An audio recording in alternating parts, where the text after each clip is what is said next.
Hi Vani, Hi. how are you? All well. How are you?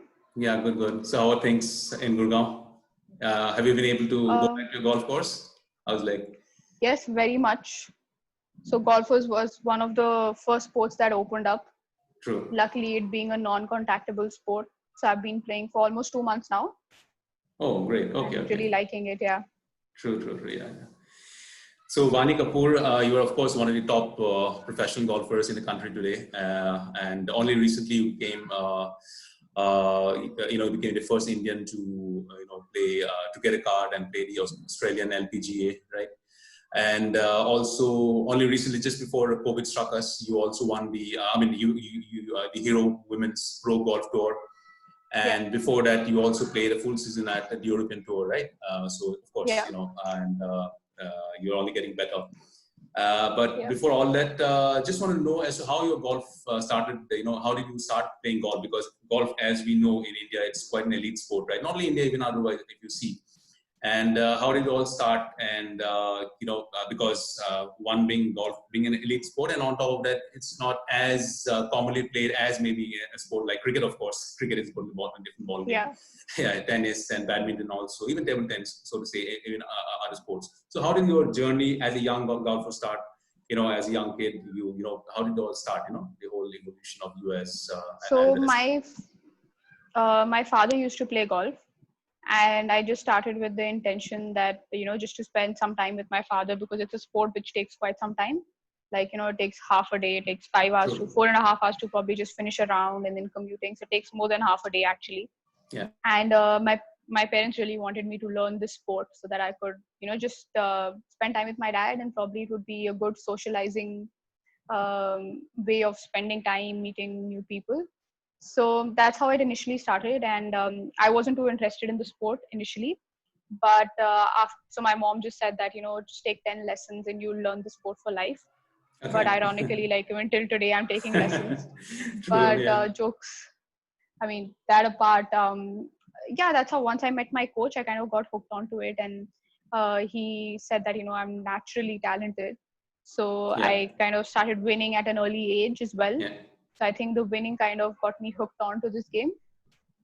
And as you said, like golf is not easily accessible. Like it's got better as compared to when I started. The numbers True. were Yeah. way lower. Like I remember I was the only girl between so many guys when I started playing golf. But Mm-hmm. now, like the ratio is equal, and yeah, golf is much more easily accessible. Yes, it is an elite sport probably just because it's not that easily accessible like cricket, badminton, anywhere you can just True. go and Yes. play Yeah. anywhere. You just need a Yeah. khula maidan to Yeah. play. Yeah. Yeah. Yeah. But like for a golf course, you need like a proper golf course to play. But otherwise, I just feel like it's probably only elite in that terms with the high incomes that parents today, like these days, they are earning. I think it's Mm-hmm. pretty much accessible, and the cost of a lesson is all almost the same if a child goes to play like football or Yeah. badminton Oh. Okay. or Mm-hmm. stuff like that. I mean, if you go to the best coaches and if you start taking it professionally and if you start traveling and stuff like that, and obviously any sport gets expensive, not just golf. So yeah, that's about it. True, true, yeah, yeah. So we've seen that the majority of, golfing professionals across the world, they start. They start mostly as a club, maybe, or as a profession. Teaching profession, so to say, and then they start competing local competition, and also we have seen a lot of caddies. Then over Yeah, the time they become golfers, professional golfers, so to say. yeah. There are only a very few very elite golfers who have actually, been full-time golfers to start off with like that, right? And also, so how did your journey start? As an amateur golfer, and then you become a professional golfer. Which route did you actually take? Because there are so many different routes that professional golfers take. Being from coming from Um, amateur, yeah. I think there are only two routes to be honest. One route is to either stay in India and turn professional, and the other route is go abroad, probably do your college, university, play college golf. Yeah. So in golf, it just kind of works that way, and everyone has to go through a junior level. Then they go through categories, which is basically different age groups that you compete against, and after that is you play the amateur level and then you turn professional. I personally decided to turn professional early, so the earliest Okay. age that you could turn professional was 18. And I was very clear from the start that I wanted to turn professionally and kind of, get more experience rather than going to college golf and, play for the university and Okay. stuff, because I guess according to me, it just takes too much time. So if I would have come back and, having all those calculations, I would have been 24 by the time I would have turned pro. So I thought it was probably, why not just get like a upper hand, like, experiencing the professionals play and, playing with them. So that was my idea, and that's exactly what I did. True, yeah, true. Then a very important event happened in your life when you actually, got earned your European tour card, and played the full season there in Europe. So obviously, it's a totally different experience going from India and playing on the European tour, right? Because Yeah. so how was the experience like? It was totally new. It was something that I hadn't ever experienced before in Yeah. terms of, so many people out there, the competition, the numbers are so much more. Like there are around 120 to 140 people who play over there. And more than that, it's you're just competing at such a big stage. Uh, that, and then most importantly, the conditions, weather conditions are so different. In India, you don't really experience the winds. It would be like probably 2%, I would True, say. true, Like, yeah, yeah. but over there, the weather conditions are so, like, it gets extremely cold. Yeah, yeah, So yeah, like hot is not a problem for us Indians, yeah. but it gets extremely cold there. It gets very windy, and and what I, in the first year of playing on LET, what I experienced was that your ball striking has to be so solid that the wind doesn't Okay. get affected, and how Oh, to yeah, play with the wind. yeah. Mm-hmm. So sometimes, like, there's no point going against the wind, but just to understand what the wind does to the ball, that kind of took quite some time for me to understand. True, true. I mean, Yeah. talking about European conditions, of course, wind is one big factor, right? Because especially for Yeah. for a player going from India, where conditions totally, again, Yeah. climatic condition, but that is only one factor. Now, if we take about the courses, I mean, every course is different, right? Because there is, unlike any other sport, you don't have any standardized area of play. Okay, this is how it is. You've got different terrain, so to say. You've got different water hazards. You've got different sand bunkers. I mean, Yeah. so Yeah. Yeah. so how do you actually adapt that? I mean, is it more of a mind? I mean, is it more of a mind conditioning that, or is it also something to do with different techniques going into a different, Oh, playing conditions? to be honest, I feel for me personally, it was just the wind, because I'm pretty much open-minded and very flexible. Like, I'll just adjust into anything, and I don't get like scared, or I don't fear anything. Oh, this is a bunker that I haven't played from or whatever. And I guess being professional golfers, you kind of adapt to things around you, and I guess that's why we are called professionals, so that we can just adapt to situations around us. And they say it's the survival of the fittest and like the smartest. So if as a profession you can get your way around things, that's the best. But I would say wind was one thing that took probably a little longer to understand. Sand bunkers and stuff like that, grass wasn't that different. Like, probably one odd place I found in Australia, I found it a little different in one golf course, where I could just not understand, like what's happening with the grass, like what kind Okay. of grass it is. But other places, like, I didn't really come across any problem as such. Okay. Oh, really? Okay. Now, a lot of people might not know, I'm sure they know, but still, that golf also requires a lot of muscles that need really be strong enough, right? Because especially when you swing, when you tee off, then I guess spine is something that the spine muscles that really take the brunt of it, and the shoulders, hamstring, likewise, of course, the wrist, Yeah. Yeah. So what kind of fitness regime you as a golfer, uh, actually undergo, because it's a totally different kind of a fitness regime. I'm sure it is. Yeah, I mean, like, it looks to be different. Like, golf as a sport looks to be different, because we are just walking, and then people think it's a old man's game, or you don't really need to be that fit enough, stuff like that. But I guess I'm very sure they all are myths, because since I played, I can like totally Yes, vouch yes, for it. obviously, And yeah. as you said, like like the lower body needs to be strong enough, and needs to be stable enough, so that your upper body can turn on a stable axis. So it's like a pivot. So pivot is basically, there's an axis, and the whole thing can move around it. The body can move around it. So the lower body has to be very strong, very, and how do you do that? So you need to do a lot of explosive exercises, which are a part of my fitness regime. So it can be like anything, like lots of cardio. It's a mix of everything. A lot of cardio, weights, a lot of explosive exercising, like a lot of jumping around, box jumps, for example. Um, and when it comes to core, needs to be really strong as well, because it again stabilizes the whole body. The shoulders and the hands and all need to be strong enough, because as a golfer also we have to be very careful of getting injured, because practically every part of the body can get injured, True, true. Yeah, yeah, although yeah, it yeah. doesn't True. look like. But Yes. like the knees can go, golfers basically suffer from ankle, knees, back injuries, shoulder injury, wrist injury. So we also need to at the same time, keep our strengths to a certain level, so that we stay injury free. And also, if you look at it, like, when we hit the ball, it's the fastest, we swing the club the fastest in any sport. Like even cricket is not as fast, or True, true. there's Yes, no other yes. sport Yeah, which is as yeah, fast. yeah. So basically in matter of milliseconds, like probably less than a second, we just put in all the energy that we have. So it's so explosive, it's like a spring.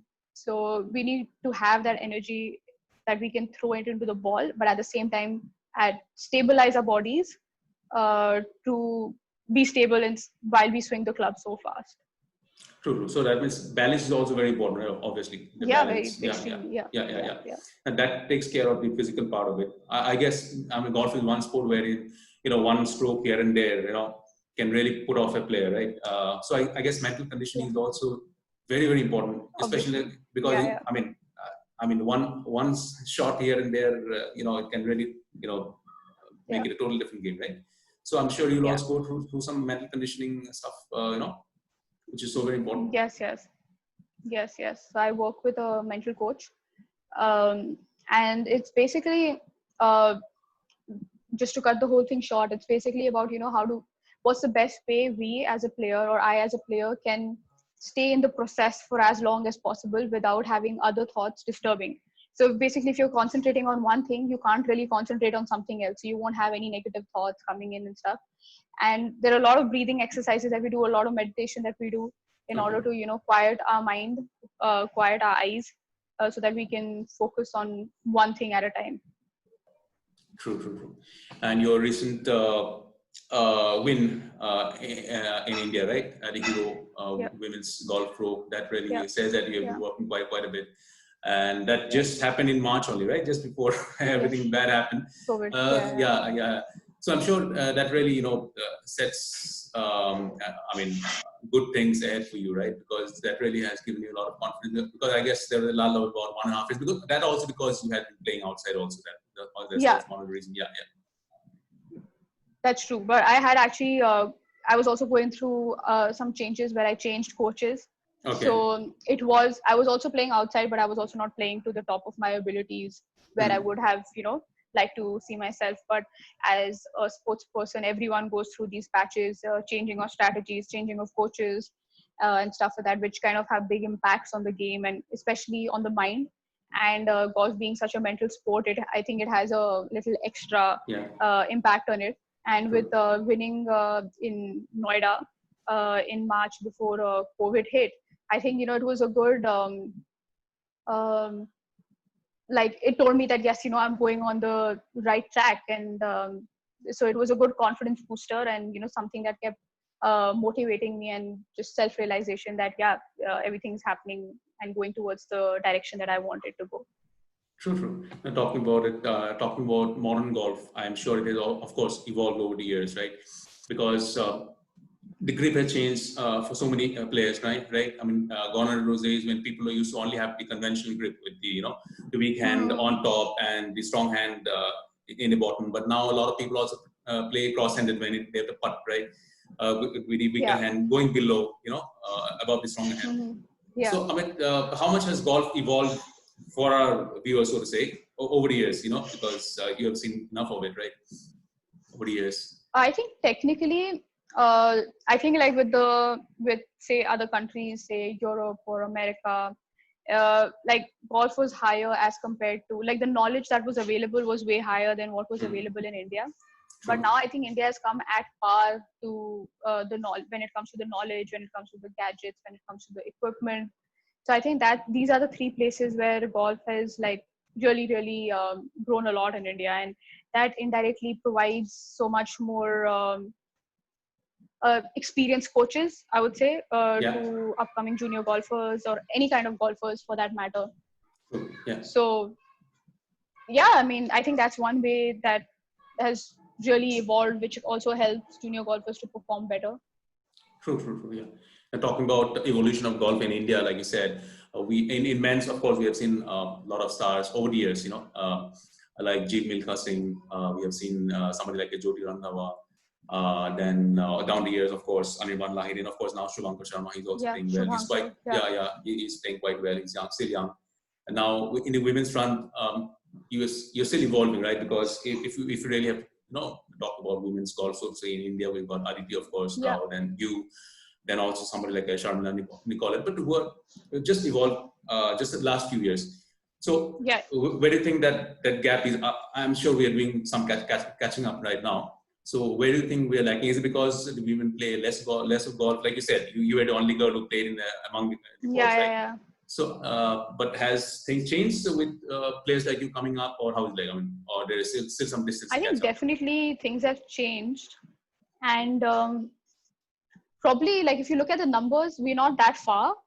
But in fact, I was having this conversation with a friend of mine today, and we were just kind of. Is it okay? So what the analysis that we came out with was that I feel men golfers, or it's just a statement. Like I guess women are more mature or responsible at like the age of 20 as compared to a boy would be, for that matter. Yeah. So I think boys are more aggressive in nature and more outgoing.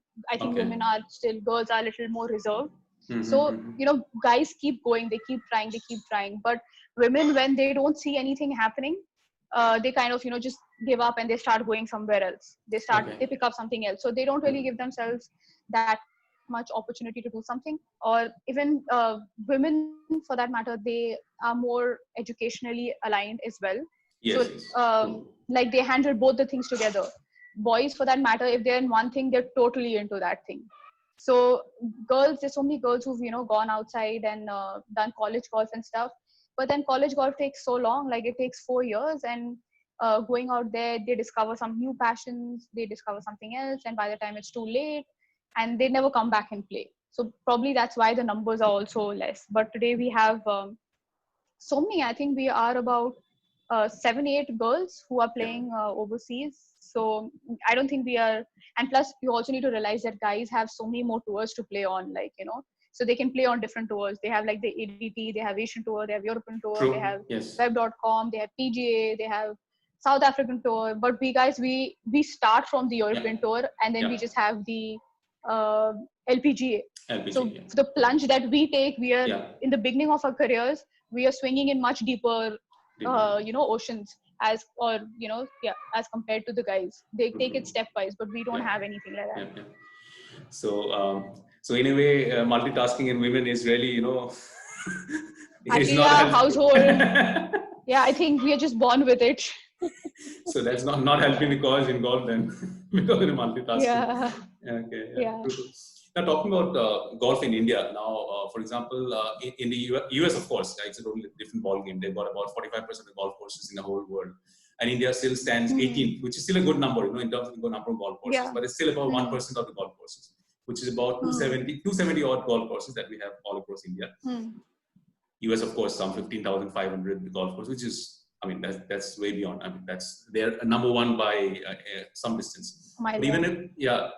But even a country like New Zealand, which is quite smaller in size than India, has more number of golf courses than India. Of course, there are different factors, like we being such a populous country, so obviously don't have too many space for a golf course. And then again, maintenance is also one big issue, right? So where do you see the future of golf here in India going from here on? Of course, things have improved, but as we can see, thankfully, apart from cricket, we are also giving a lot of importance to other sports. Like with all the leagues coming in, badminton league, that is very helpful. Of course, badminton is always there. We're already there. And then even table tennis has come up thanks to the sports minister, who has really made sports such an important aspect of a child's curriculum, school curriculum, so to say. So where do you see golf in the entire scheme of things? Because golf is a totally different cup of tea, right? I mean, you cannot club golf with even with a sport like, say, badminton, which is like you say, and you just book a court, you can still play for about 1 hour for about 200 rupees, and then again, But golf is totally a different ballgame, right? First of all, there are hardly a few golf courses. So where do you see future of golf from here on? I mean, it's definitely way better than what it was when I started. And I feel like golf is very easily accessible. And plus, more importantly, the mindset of people, like parents has changed, where like even in middle class families and probably middle lower class or whichever class families, where they encourage people to take up sport as a career, like kids. It's a matter of, for actually people, for parents, it's a matter of pride that my child plays golf. It's like a status or quotient or something. So I mean golf courses have been sorry. No problem. Hello. Sorry. Golf courses have been they're so full. I mean, it would be great if we get more ranges which are available to the public. That'd be really good if it's going to grow golf in a very big way. If golf gets, and golf has been introduced to many schools as well. So if that also keeps continuing in a good way, definitely the golf's future on the world map in Indian future is very high, because as I said, we've got the best of equipment, gadgets, coaches. So we have everything. There's nothing that needs to stop, and there's nothing that stops an Indian from achieving anything from the world map. It ultimately, the major portion will be where how parents handle their child, how they support their children. That will be the biggest role that needs to be played. Wow, that's good news then. Okay, golf is really evolving as a sport. Yeah. Now, talking about golf, of course, I mean, 18 course is something that is not possible on the golf course, even in India, right? I guess. So there are smaller golf courses. So for training purposes, for amateur golfers, say for training, I'm saying. So how do they actually manage? Because all of a sudden, when they go to a bigger golf course, how do they actually acclimatize to that? What do you mean by a bigger golf course? Say, for example, a typical golf tournament that happens over 18-hole course, right? But when somebody trains, I'm sure he doesn't get that bigger course to play, right? So does it really change the training? No, I mean, there are very few courses which are just 9-hole courses. I would say probably 90% of courses in India that I know of are 90-95% of the courses that I know of are 18-hole courses. And even if they're 9-hole courses, people just play twice. So if they want to kind of achieve something, they want to go outside. So just because there's no availability of 18-hole golf courses, they'll just play the 9-hole golf course twice. So I don't think that's an issue. So that's really not an issue. Okay, great. Okay. Yeah. So what are your plans now, Vani? Because of course now golf courses, I guess tournaments are also slowly starting abroad. So where do you see from here on? I see this year being pretty low for that matter, no tournaments and stuff. In India, maybe last 2 months of the year, that's when they're going to start. But I think in a way, I'm quite liking the space. It gives us so much time as a professional, at least me, to make some swing changes and, get your game to exactly where you've always wanted to. And because on the other hand, we travel so much that we don't get enough time to make, swing changes or any drastic changes. We're just doing quick fixes to survive the next week tournament. So I think it's a good change for that matter. Although I know there are quite a few people who are waiting to play outside, but I guess it's easier for me to accept the reality.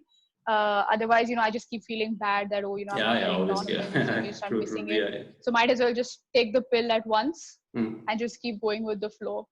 True. Talk about a swing. You just talk about a swing. To have a perfect swing, it's so difficult, right? So how difficult it is. I mean, it's totally evolving, right? Even like you said, you sometimes try to change the swing and all that.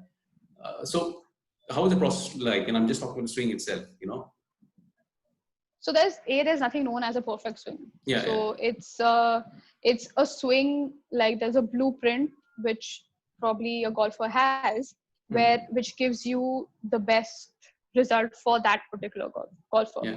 Okay. So, and everyone has few tendencies and stuff. And these tendencies basically just one tendency, but they're big tendencies to change because they're just like inhibited in you since the beginning that you ever played. And if you've been playing for like 15 years, it's very hard of, getting rid of some habit, any habit that it could be. True. So yeah, I think it's a good time for me to, get to what my ideal swing is. Yeah. Which obviously kind of, again takes time, and then, you keep testing it out on the course, whether it works or not. It is a tedious process, but I think it's easier to do it right now because it's okay. I mean, if you shoot bad scores, like you don't really have anything to lose, and it's all a learning process. It's all, just getting that feedback with whatever's happening around you. Okay, good. So you have played the Australian courses, of course, the LPGA, then you've also played the European Tour. So what next from here? Of course, you'll still be trying to make it better next time around, even the European Tour. But apart from that, you're also thinking about trying to the US Tour, the PGA, stuff like that. That would be next year, like LPGA and LED for sure. Because sadly, this year due to COVID, there are no like qualifiers happening. So it's going to be 2021 where I'll probably go try for both. For both, right? Okay, sure. Yeah. Sure, Vani. It's really great, chatting with you because you're, of course, one of the top golfers, women golfers here in India, and like I said, golf is evolving, and thanks to players like you, who have taken this this route of playing golf at the first place in a sport which is rarely played by women, and that's how evolution happens, right? Because you have played, somebody else is also seeing you playing. The girls picking up the club and playing. So that's what really matters, right? So thanks a lot, Vani, not only for coming to my show, but thanks for the bigger picture of taking golf to the world map, and wish you all the best. Thank you so much for having me. Yeah. Thank you so much, and really looking forward to you back to the golf course again. Yes. See you. Thank you so much. Thanks. Take care. Bye. Thanks. Take care. Bye. Bye.